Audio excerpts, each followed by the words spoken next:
section we have discussed about the first part of alimentary canal or human digestive system, that is mouth. Okay, in last section हमने mouth discuss किया था, means हमने human digestive system का first entry point है ना, जिसको हम mouth और in biological term it is known as buccal cavity. ठीक है, माउथ और बकल कैविटी इसको कहते हैं. इसके की पॉइंट्स फटाफट से डिस्कस कर लेते हैं. इन माउथ और buccal cavity we have three important structure: teeth,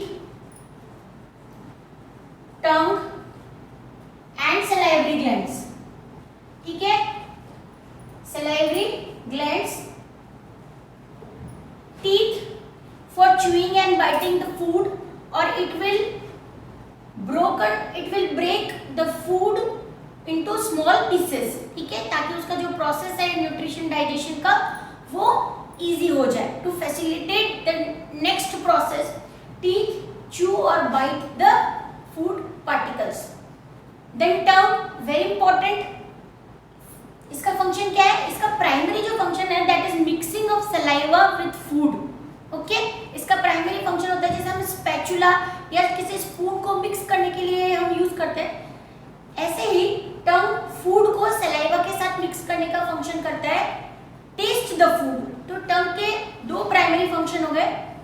for testing, यानी टेस्ट करना फूड को, आप टेस्ट कर सकते हो ना कि ये स्वीट है, सार है, ऐसे. तो taste the food and help in mixing food particle with saliva.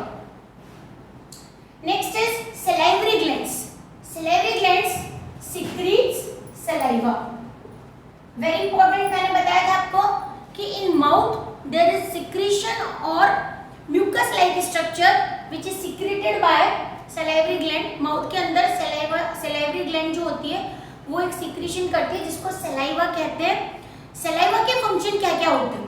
ठीक है, सबसे पहले सलाइवा का फंक्शन होता है मॉइस्टनिंग ऑफ फूड. जो ड्राई पार्टिकल है आपके, अगर ड्राई जो फूड है वो अगर इसोफेगस से होकर स्टमक में पहुंचता है तो रफनेस यानी इरिटेशन क्रिएट कर सकता है. कोई भी फूड जो खाने में, उसको स्मूथ बनाना कंपलसरी ताकि वो फूड पाइप से इजीली पास हो सके.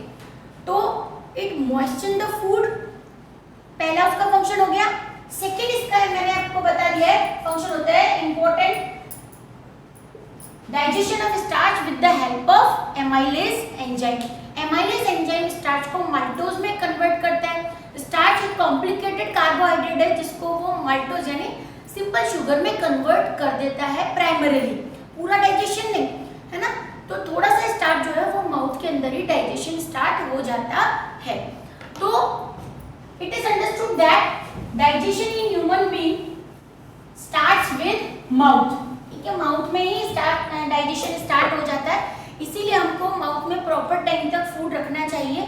जो प्रोसेस एक्चुअल में होनी चाहिए माउथ में वो इजीली हो जाए, एमाइलेज उस पर वर्क कर ले, फूड जो है वो सलाइवा के साथ इजीली मिक्स हो जाए, टीथ च्यू और बाइट करके फूड को एक इजी ट्रांसपोर्ट के लिए कॉम्पेटेबल बना दे.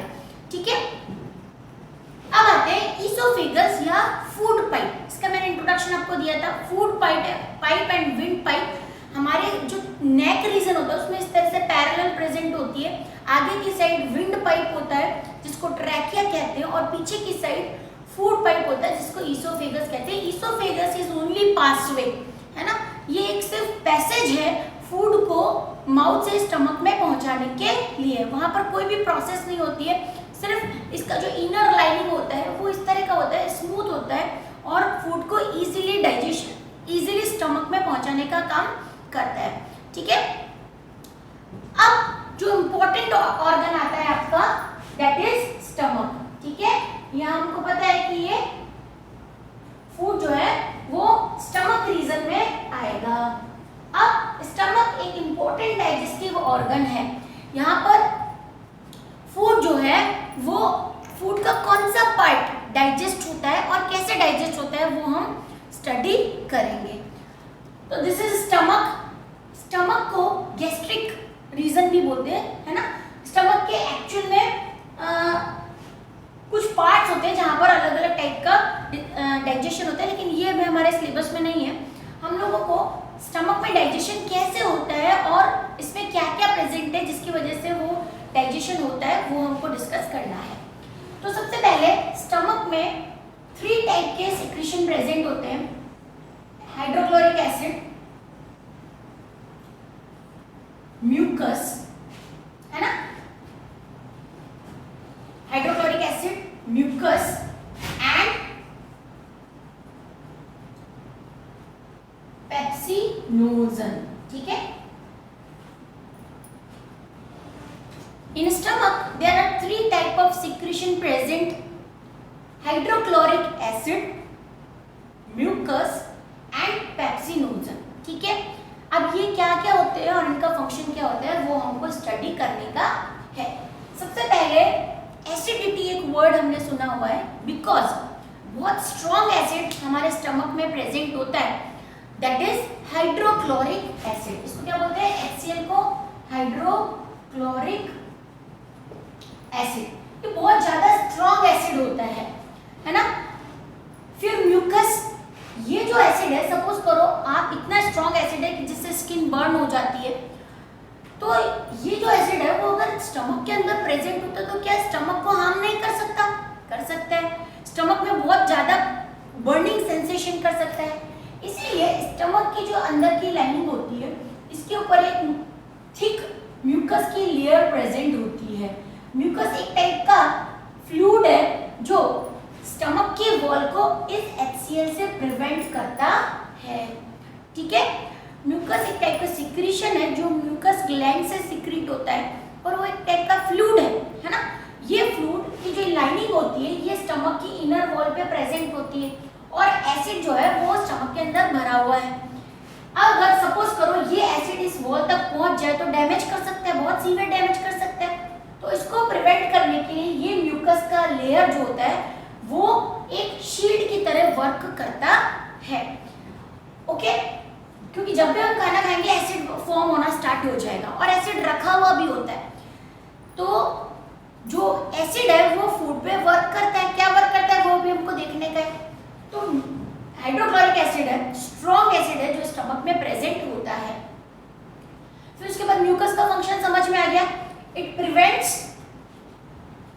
स्टमक वॉल फ्रॉम एसिड, है ना। स्ट्रॉन्ग एसिड से स्टमक की वॉल को प्रिवेंट करता है। नेक्स्ट होता है पेप्सिनोजन। ये पेप्सिनोजन एक इनएक्टिव फॉर्म है, इनएक्टिव फॉर्म। ठीक है, इनएक्टिव फॉर्म मतलब जैसे हमने एमाइलेज एक एंजाइम पढ़ा है।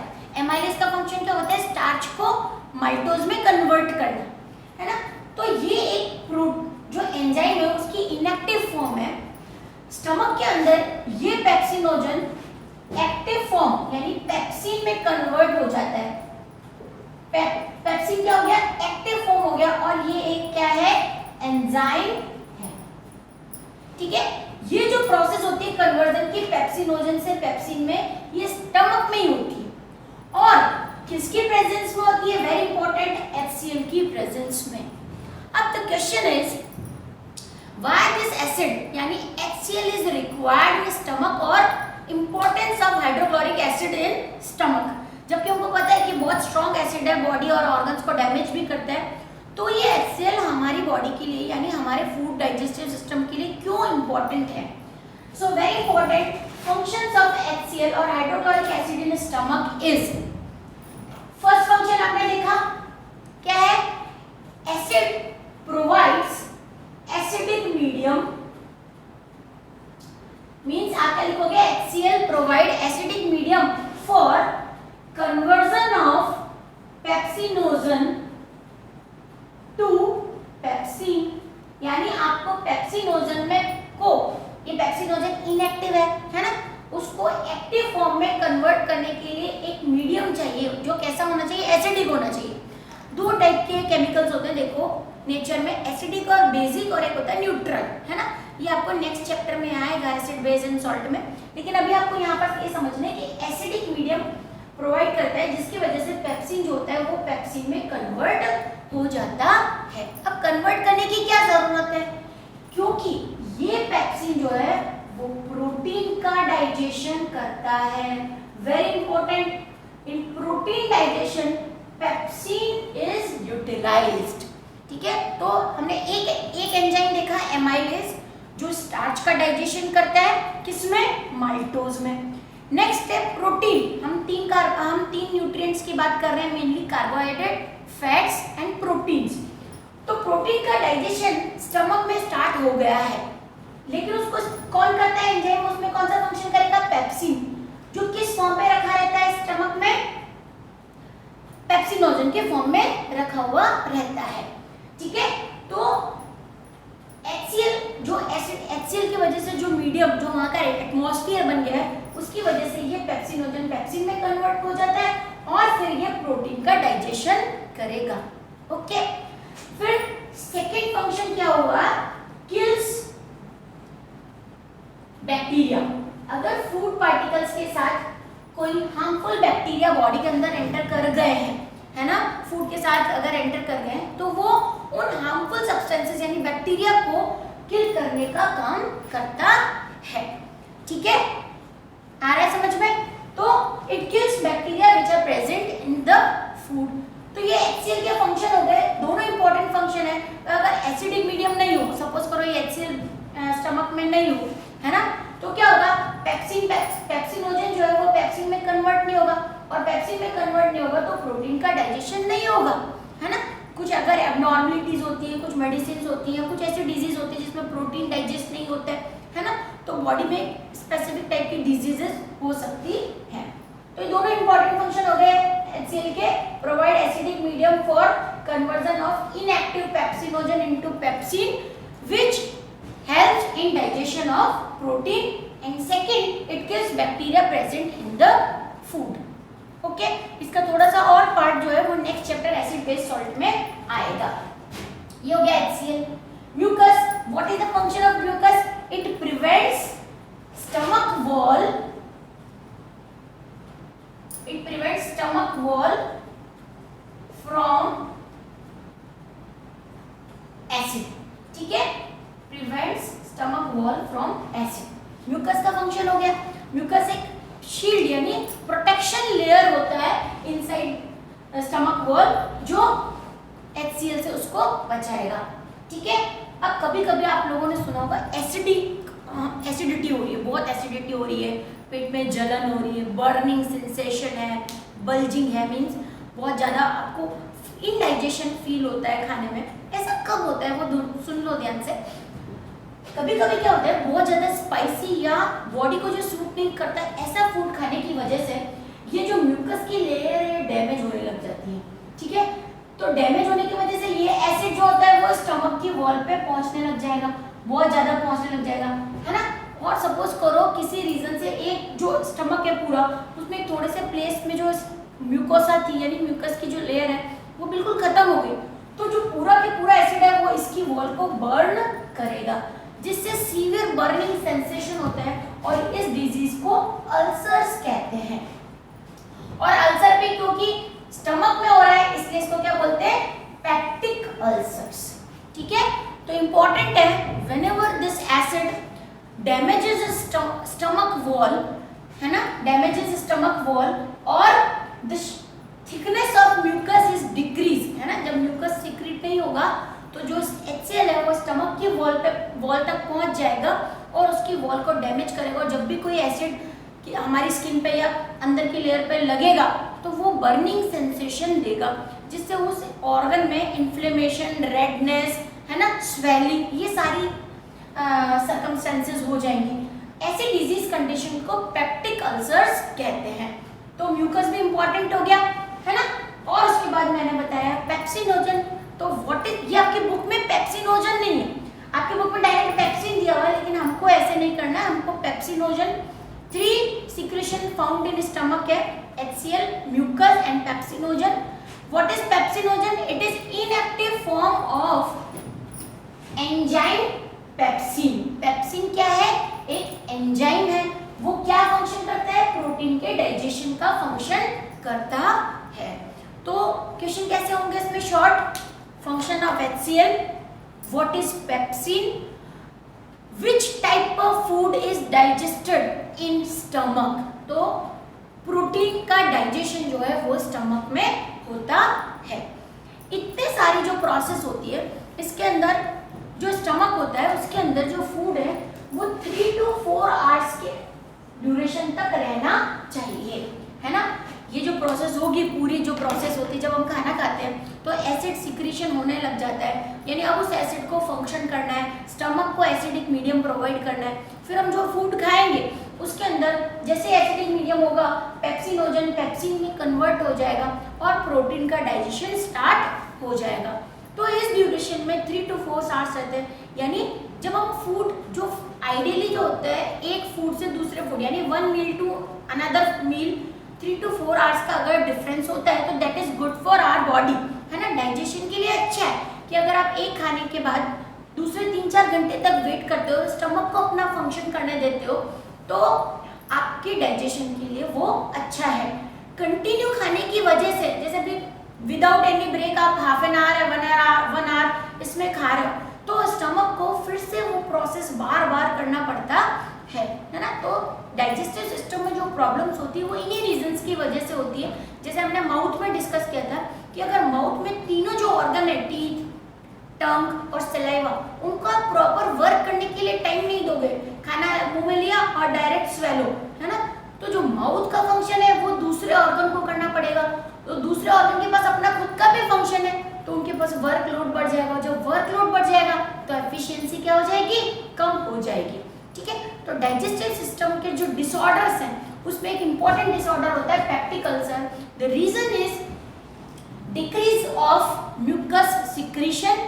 If there is decrease in mucus it will damage the stomach wall which results in peptic ulcer, ठीक है।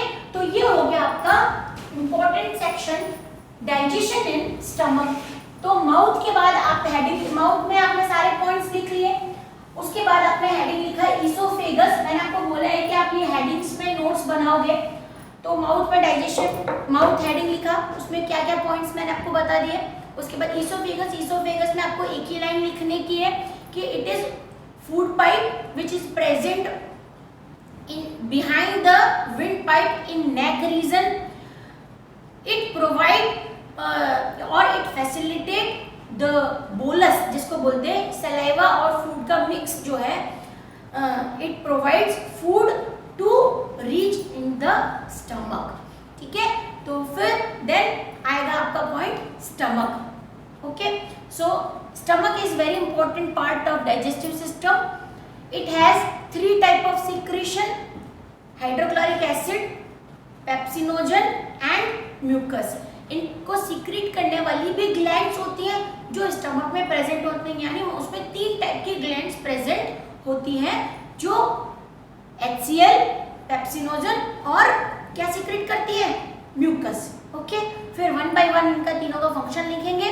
HCl provide acidic medium in the stomach, it kills the harmful bacteria present in the food. Second, mucus prevent the acidic effect to stomach wall. Third, pepsinogen, which is inactive form of pepsin enzyme. In acidic medium, pepsinogen convert into pepsin in stomach, and this pepsin work in digestion of protein. ठीक है, तो ये protein के digestion में help करता है।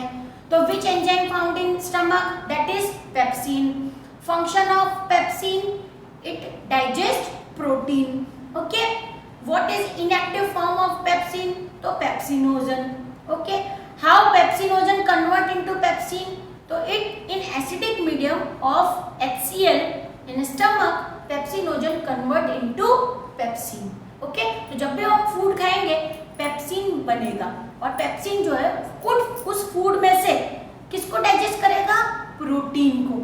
अब हमारे पास जो कॉम्प्लेक्स फूड बचते हैं उसमें आता है फैट और कार्बोहाइड्रेट। अगेन मैं आपको बताती हूँ कि सारा जो कंप्लीट डाइजेशन होता है वो नहीं होता। जैसे मेजर पार्ट ऑफ प्रोटीन का डाइजेशन स्टमक में हो गया, फिर भी कुछ जो प्रोटीन है वो बचे हुए रहेंगे, तो वो आगे जो नेक्स्ट ऑर्गन आएगा वेरी इंपॉर्टेंट, स्मॉल इंटेस्टाइन, जिसमें मैक्सिमम डाइजेशन हो जाता है, उसमें होगा। ठीक है, तो आज के लिए हम स्टमक ही करेंगे। आप अकॉर्डिंगली तीनों हेडिंग्स में नोट बना लीजिए, mouth, oesophagus and stomach. Okay, next session में हम स्मॉल इंटेस्टाइन स्टडी करेंगे जो डाइजेस्टिव सिस्टम का मेन ऑर्गन है, और वहां पर हम ये देखेंगे कि डाइजेशन में एक्चुअल में फूड ग्लूकोज में कैसे चेंज होता है। ओके, सो अभी प्रोसेस ऑफ डाइजेशन बाकी है, हम डाइजेस्टिव सिस्टम यानी ऑर्गन्स ऑफ डाइजेस्टिव सिस्टम कर रहे हैं। ठीक है, ओके, थैंक यू।